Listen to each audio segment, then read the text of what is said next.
이 시간에 우리에게 주실 하나님의 말씀 히브리서 9장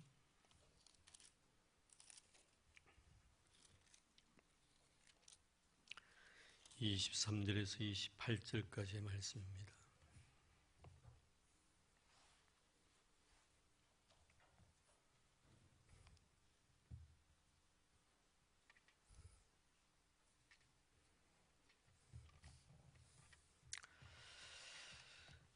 히브리서 9장 23절에서 28절까지의 말씀 한 절씩 교독하겠습니다. 그러므로 하늘에 있는 것들의 모형은 이런 것들로서 정결나게 할 필요가 있었으나 하늘에 있는 그것들은 이런 것들보다 더 좋은 제물로 할지니라.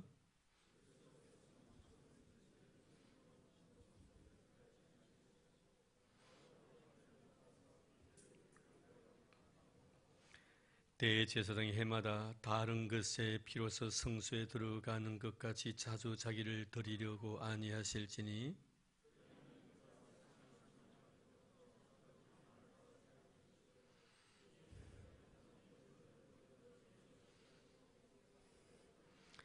네, 27절, 28절 같이 봉독합니다. 한 번 죽는 것은 사람에게 정해진 것이요 그 후에는 심판이 있으리니 이와 같이 그리스도도 많은 사람의 죄를 담당하시려고 단번에 들이신 바 되었고 구원에 이르게 하기 위하여 죄와 상관없이 자기를 바른 자들에게 두 번째 나타나시리라. 아멘. 얼마 전에 전도를 하면서 예수 구원입니다 하고 이렇게 전했더니 한 분이 가다가 탁 돌아서더니 얼마라고요? 저도 그 말의 뜻은 뭐라고 말씀하셨습니까? 그렇게 얼마 달라고 하셨어요. 그래요. 그런 뜻이 아니고 예수 믿고 구원받으라는 뜻입니다. 이렇게 했더니 씩 웃으면서 나는 혹시 내보고 돈 달라 하는 줄 알고 그랬습니다 하고 답을 하고 간 사람이 있었습니다. 우리 성경에 보면 최대 관심사는 뭐냐? 바로 구원의 문제입니다. 모든 인류의 최대 관심사 역시도 구원이지요. 하나님께서 인간의 몸을 입으시고 이 세상에 오신 것도 구원을 위함이고 또 죄인 취급 받으시면서 고난을 받으신 이유도 우리를 구원함이고 십자가에 못 박혀 피 흘려 달려 돌아가신 것도 구원을 위함입니다. 그리고 부활하신 것도 그러하고 성천하신 것도 그러하고 다시 이 세상에 재림하실 것도 구원을 위한 것이라는 것을 우리는 잘 알고 있습니다. 그런데 사실 사람들은 이 구원의 문제를 굉장히 등한시합니다. 그렇게 깊이 생각하지 않는다는 거예요. 지금 우리가 이 자리에 앉아서 예배를 드리고 있지만 사실 구원에 대해서 그렇게 심각하게 고민도 해본 적도 없고 구원을 대해서 그렇게 비중을 두고 살아가고 있는 것 같지 않습니다. 그럼 왜 사람들은 이 구원에 대해서 우리 믿는 사람들조차도 이렇게 등한시하는가? 예수의 십자가의 죽으심의 그 사건을 통해 우리를 구원시켜 주시겠다고 약속하신 하나님의 그 구원의 역사에 대해서 왜 우리는 비중을 두지 않고 있는가? 오늘 우리가 27절 말씀을 보겠는데 두 가지 이유가 이 속에 있죠. 자, 27절 볼까요? 한 번 죽는 것은 사람에게 정해진 것이요 그 후에는 심판이 있으리니. 먼저 죽음에 대한 문제. 내 개인에게 종말이 있다는 사실을 갖다가 우리는 알고 있습니다. 그렇지만 알고 있지만 이것을 내 것으로 받아들이려고 하지 않고 있다는 거예요. 아무리 나이를 먹어보십시오. 죽음에 대한 문제는 나와 아무런 관련이 없는 것처럼 생각하고 치부해버린다는 것입니다. 여기에서 우리가 한 가지 느끼는 것이 바로 구원을 등한시하기 때문에 그런 것입니다. 구원을 우리가 정말 비중 있게 다루고 그 구원에 대해서 내가 정말 내 가슴속에 생명처럼 여긴다면 죽음을 갖다가 내 것으로 항상 생각하고 현재의 나의 사건으로 받아들인 것이죠. 이런 부자가 자신의 죽음이 곧 임박했다는 것을 알았더랬으면 자기가 버려들인 모든 물질을 가지고 자기 개인의 영혼을 위에서 먹고 마시며 즐기자고 떵떵거리며 큰소리 치지는 아니했을 것입니다. 주님께서 이 어리석은 부자야, 네 생명 오늘 밤에 거두감에 임하는 것 이것이 되겠느냐고 말씀하셨는데, 자신에게 주어진 생명이 평생 천년 만년 이 땅에 지속될 것으로만 생각했지, 자기 개인에게 종말이라는 것이 갑작스럽게 나게 다가오는 사건으로 여기지 아니했기 때문에 자기가 가지고 있는 것을 자기의 유익을 위해서 쓰더라는 것입니다. 사울의 경우도 마찬가지죠. 여러분 가만히 보면 왜 사울이 끝으로 다윗을 미워합니까? 자기 개인에게 곧 종말이 다가온다는 사실을 그가 알았더라 했으면 이렇게 행동하지 아니했겠지요. 그가 이렇게 행동했던 것은 죽음이라는 것은 자기와는 아무런 관련이 없는 것으로 생각했기 때문에 이렇게 행동을 하더라는 것입니다. 사도 바울도 마찬가지입니다. 그가 자신의 주어진 생의 소중함을 알고 믿음을 지키고 선한 싸움 싸우고 달려갈 길을 다 마쳤다고. 왜 그는 자기 자신의 생애 속에서 이런 험악한 길을 걸어가면서도 정말 자신의 인생의 삶 속에 조금도 후회함이 없는 정말 믿음을 지켰고 선한 싸움을 싸웠고 나의 달려갈 길을 마쳤다라고 이야기할 수 있었는가 하는 거예요. 그것은 바로 바울은 항상 개인의 종말을 항상 의식했고 그 종말 자체가 바로 나의 사건으로 그는 받아들였기 때문에 그는 이렇게 살아간 것입니다. 내가 죽고 난 뒤에는 분명히 하나님 앞에 선다는 이 구원에 대한 문제에 민감했기 때문에 그런 그렇게 인생을 사는 것이죠. 오늘도 이건 마찬가지입니다.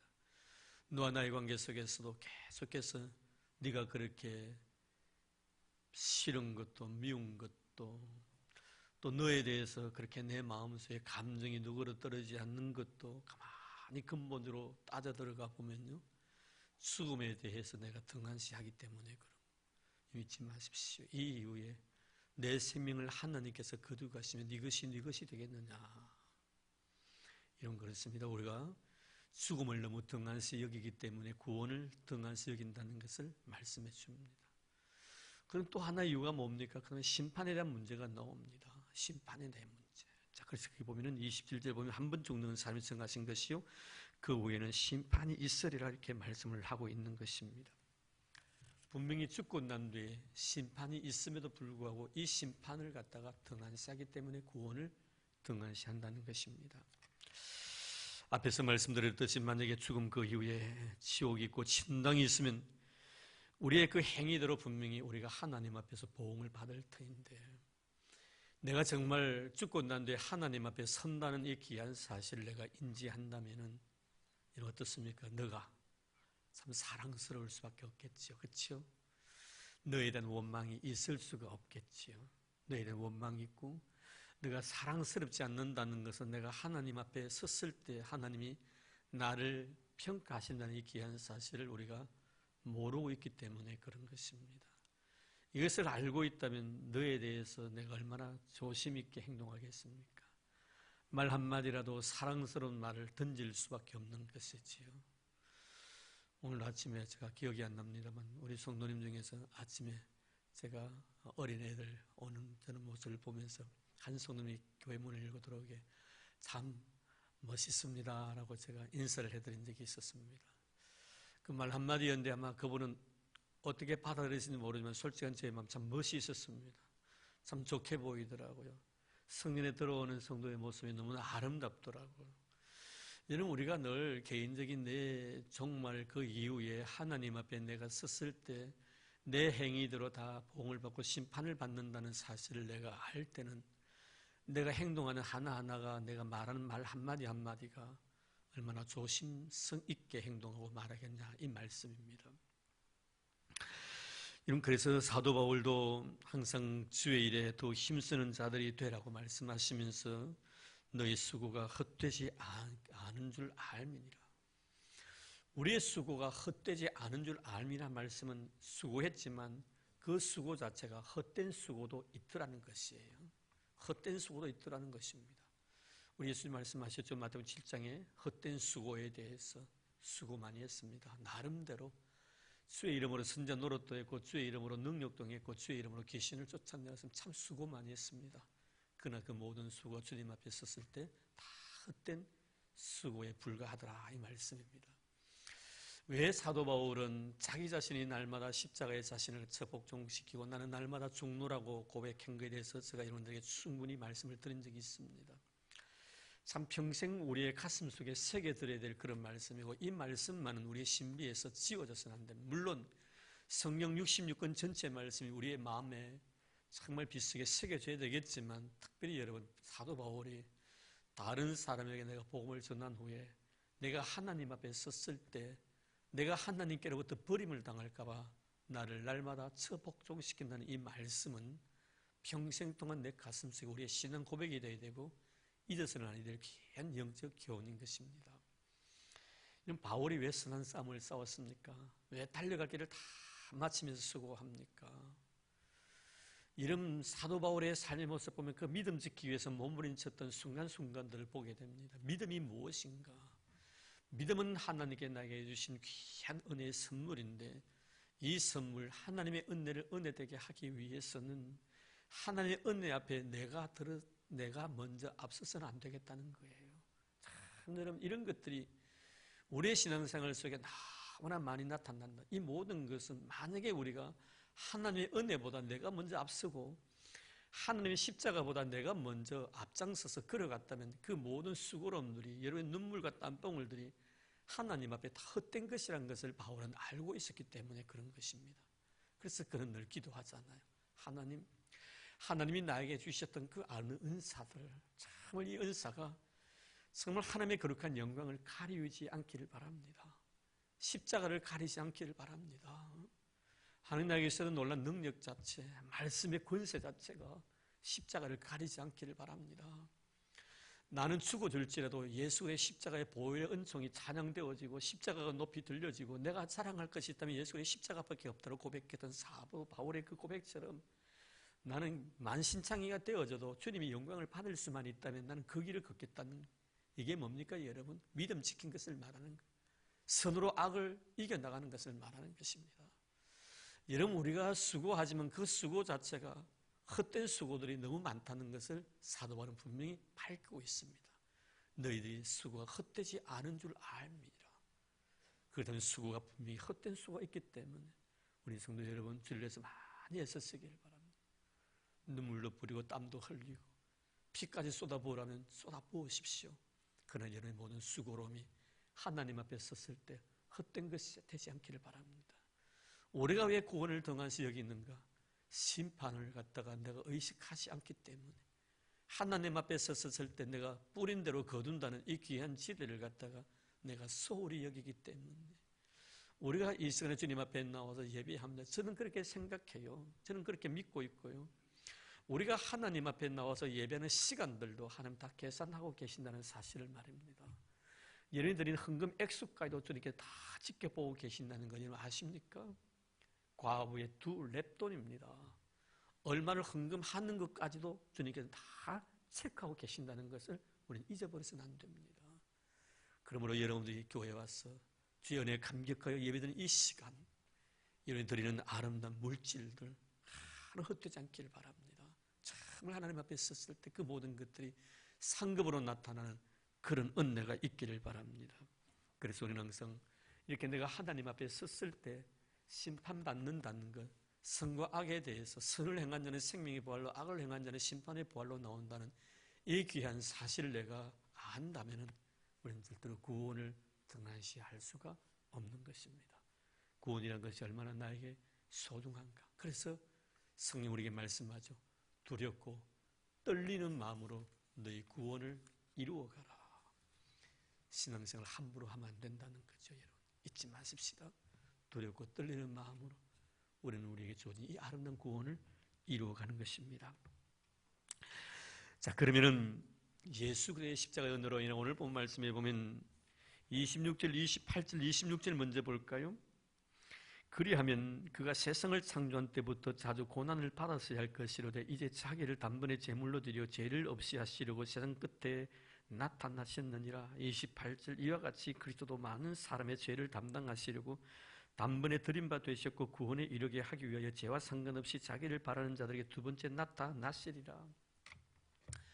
결국 우리의 구원이란 것은 예수의 십자가의 은혜에 의해서 이루어지는 하나님의 놀라운 축복이죠. 자, 그런데 오늘 성경에 보면은 이 구원에 대해서 말씀하시면서 이 구원은 우리에게 세 가지의 의미를 갖다 부여하고 있는데요. 먼저 그 23절 말씀은 예수의 구원은 장소를 초월한다라고 말씀하고 있습니다. 구원은 장소를 초월한다. 자, 23절 말씀 볼까요? 그러므로 하늘에 있는 것들의 모형은 이런 것들로서 정결나게 할 필요가 있었으나 하늘에 있는 그것들은 이런 것들보다 더 좋은 제물로 할지니라. 하늘에 있는 것들, 하늘에 있는 것들인 것은 시공간을 완전히 초월한다는 그런 의미가 이 속에 포함되어 있는 것입니다.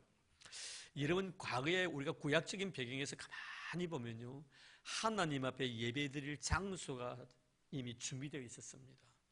그 장소 외에 하나님 앞에 제사 드리면 안 되었습니다. 그 장소가 어디입니까, 여러분? 예루살렘 바로 성전이었습니다. 이 성전에 와서 하나님 앞에 제사를 드려야만이 그 제사가 되는 거예요. 짐승을 끌고 와가지고 거기서 제물로 바치는데 내가 내 죄를 용서받고 싶어서 아무 산이나 들어가서 짐승을 갖다 그냥 따고 하나님 앞에 제사 드린다 해가지고 그것이 하나님 앞에 제물로 여겨지지 않았다는 거예요. 장소가 바로 국한되어 있었습니다. 예루살렘 성전 외에는 제사를 드리면 안 되도록 만들어 놓았다는 것입니다. 그러나 우리 예수의 십자가의 죽으심의 사건을 통해서 이것이 완전히 허물어지죠.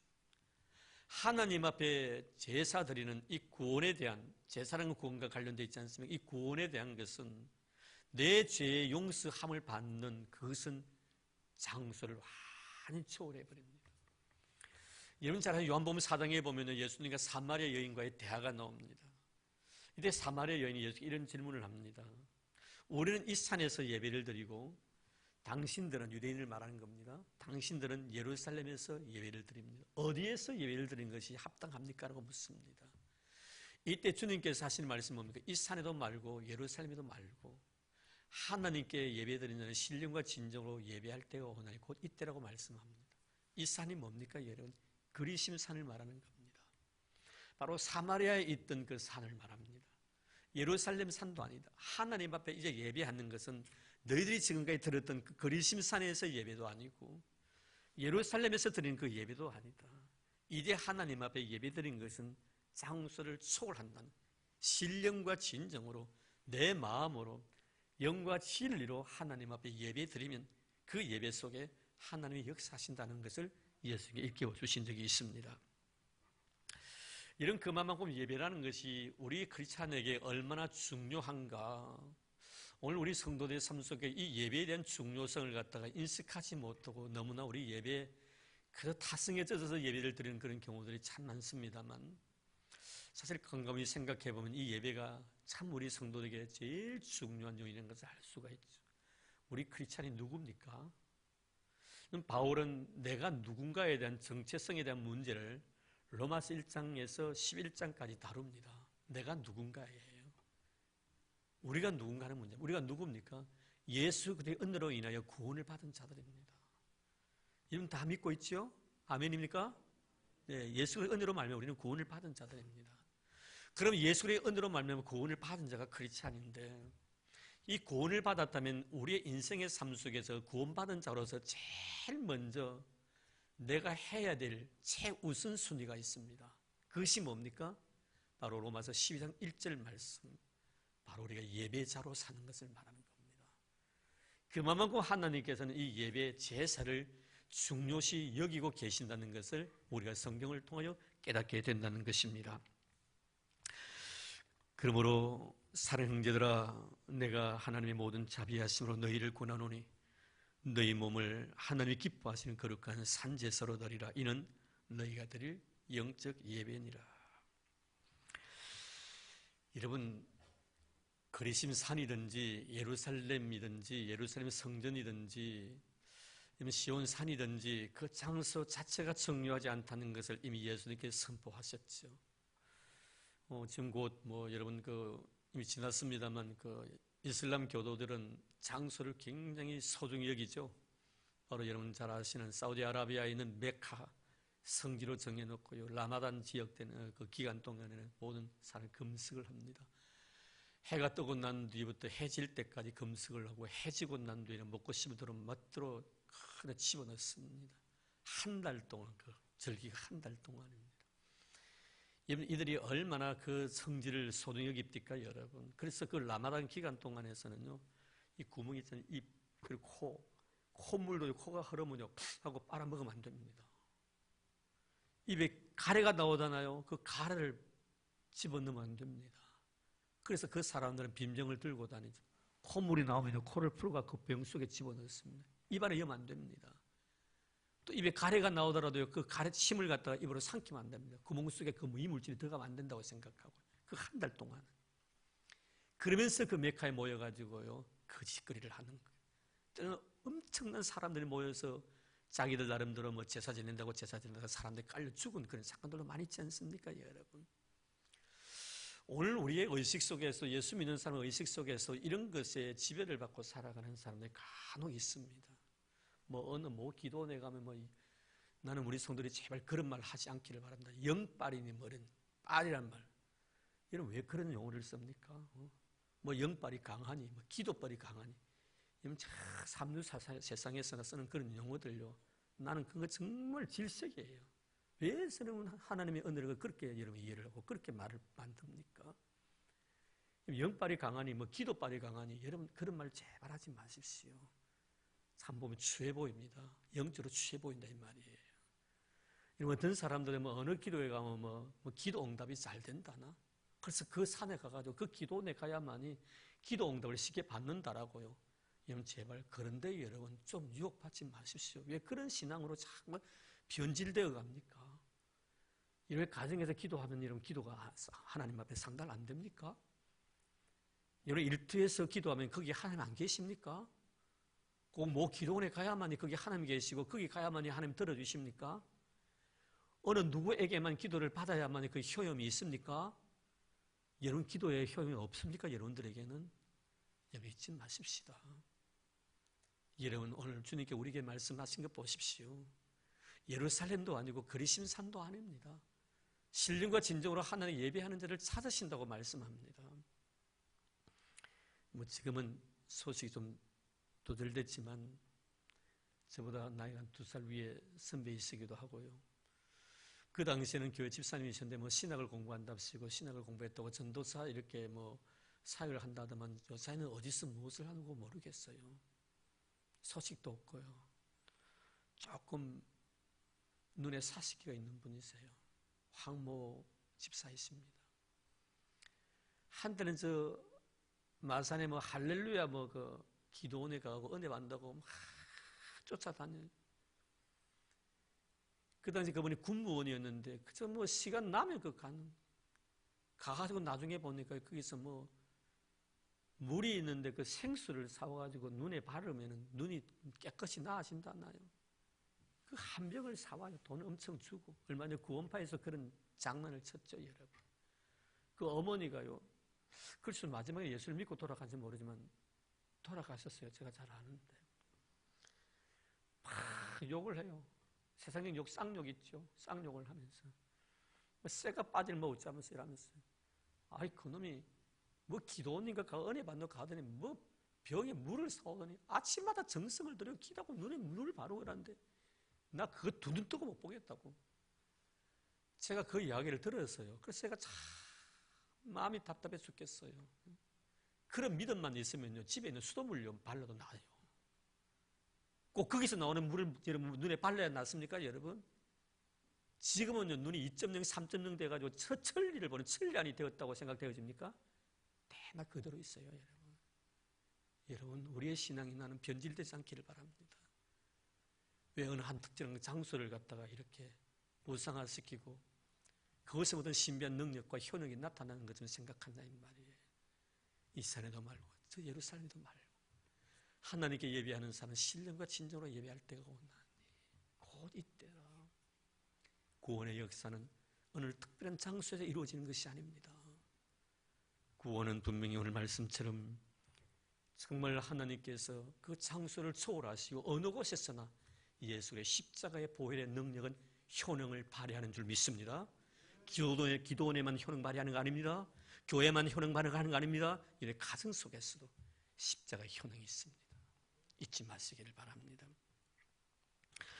그러고 난데 이 구원은요, 시간을 초월한다고 말씀하는데 25절, 26절 말씀 볼까요? 대제사장이 해마다 다른 것에 비로소 성소에 들어가는 것 같이 자주 자기를 드리려고 아니하실지니, 이제는 예수님께서 과거의 구약에는 해마다 시간을 정해놓고 대제사장이 성소에 들어가서 짐승을 잡아서 이스라엘 백성의 죄를 위해서 제사를 드렸다는 거예요. 이는 예수님께서 단번에 자기 자신을 죽임으로 인해서 이렇게 할 필요가 없다는 거예요. 시간에 구애받을 필요가 없다는 거예요. 7월 10일 대속죄일만 되면요, 제사장이 특별히 옷을 입고요, 그 속에 지성소에 들어가가지고 온 이스라엘 백성들의 죄를 갖다가 위해서 하나님 앞에 제사를 드립니다. 시간 정할 필요가 없다는 거예요. 시간을 초월한다는 거예요.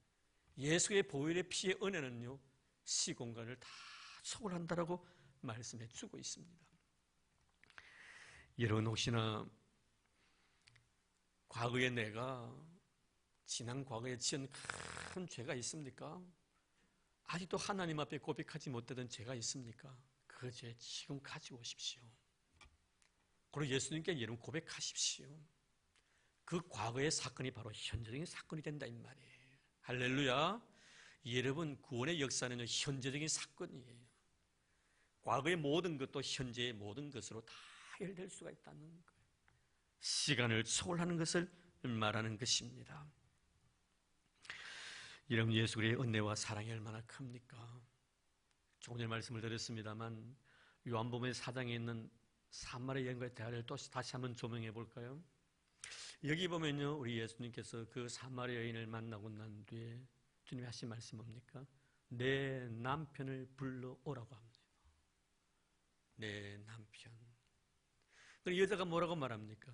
나에게는 남편이 없나이다 라고 합니다. 그런데 주님께서 하시는 말씀이 지금 있는 내 남편도 내 남편이 아니라고 말씀합니다. 자, 그러면 이 사마리아 여인에게 있어서 내 남편 누굽니까? 죄의 싹스입니다. 과거의 죄를 말하는 겁니다. 그 과거의 죄를 지금 가지고 오라는 거예요. 가지고 오라는 거예요. 그랬더니 여자가 뭐랍니까? 남편이 없나이다 합니다.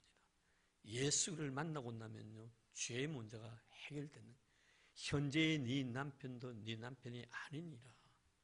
남편은 죄예요. 과거에 그것 때문에 내가 죄를 지었습니다. 그 죄를 가지고 오라는 거예요.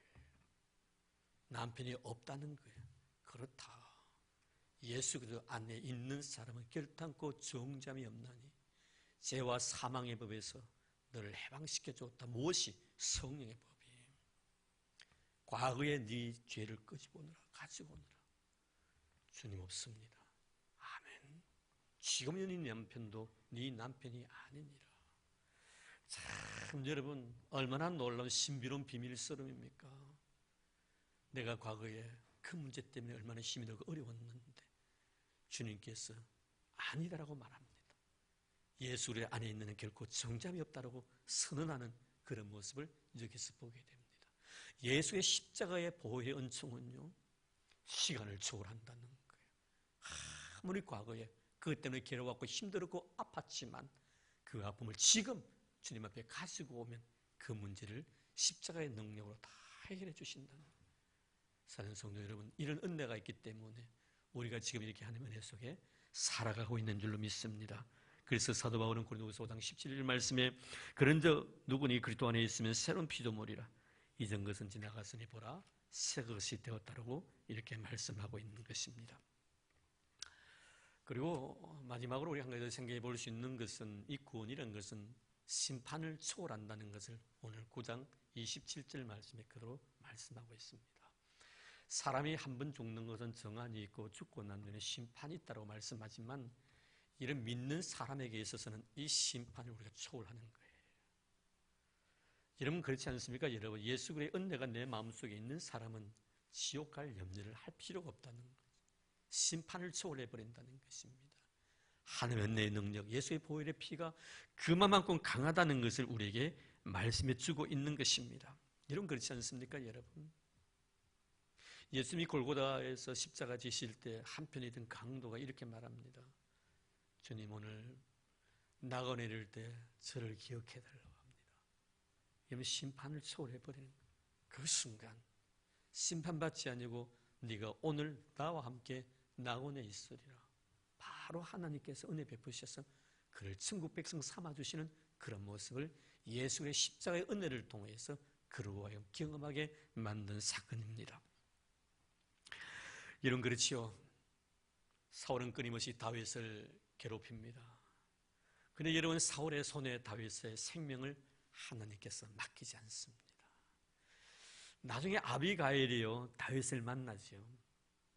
나발의 아내였던 이 아비가일이 다윗을 만났을 때 이렇게 말합니다. 당신의 생명은 하나님과 함께 생명싸게 쌓였기 때문에 어느 누구도 당신의 생명을 해하지 못할 것입니다. 우리 예수 이렇게 말씀하십니다. 만유보다 크신 하나님의 손이 우리의 생명을 붙들고 있기 때문에 어느 누구도 그 손 안에서 그 생명을 빼앗을 자가 없느니라. 우리 예수의 보혈의 은총을 믿고 십자가의 능력을 내가 확신하고 있다면 우리는 심판을 초월하게 된다. 심판받지 않고 다 구원을 받는 그런 복을 누린다라고 주님 말씀해 주고 있습니다. 주님은 요한복음 5장 24절 말씀 이렇게 말씀합니다. 내가 진실로 너희에게 이르노니 내 말을 듣고 나 보내신 이를 믿는 자는 영생을 얻었고 심판에 이르지 아니하나니 사망에서 생명으로 옮겼느니라. 나 보내신 이를 믿는 자는 심판을 받지 않고 영생으로 우리의 생명을 옮겨주셨다고 말씀하고 있습니다. 사랑하는 성도 여러분 아멘입니까? 얼마나 놀라운 축복입니까? 우리 하나님을 믿고 하나님 보내신 나를 믿는 자는 심판을 받지 않냐 그 마음속에 영생이 주어진다라고 말씀합니다. 영생을 얻었고 이미 완료 상태입니다. 다 끝났다는 거예요. 다 끝났다는 겁니다. 예수 그리스도의 놀라운 능력을 믿고 신뢰하는 자, 예수 그리스도를 나의 구주로 고백하는 자는 이미 모든 것들이 상황 끝이 났다는 거예요. 무슨 상황 끝입니까? 이미 구원을 받았다 이 말씀입니다. 얼마나 우리에게 위로가 되고 얼마나 놀라운 은혜고 얼마나 놀라운 축복인가 하는 것을 우리에게 깨워주시는 귀한 말씀입니다. 이제 마지막 결론을 맺으러 28절 말씀입니다.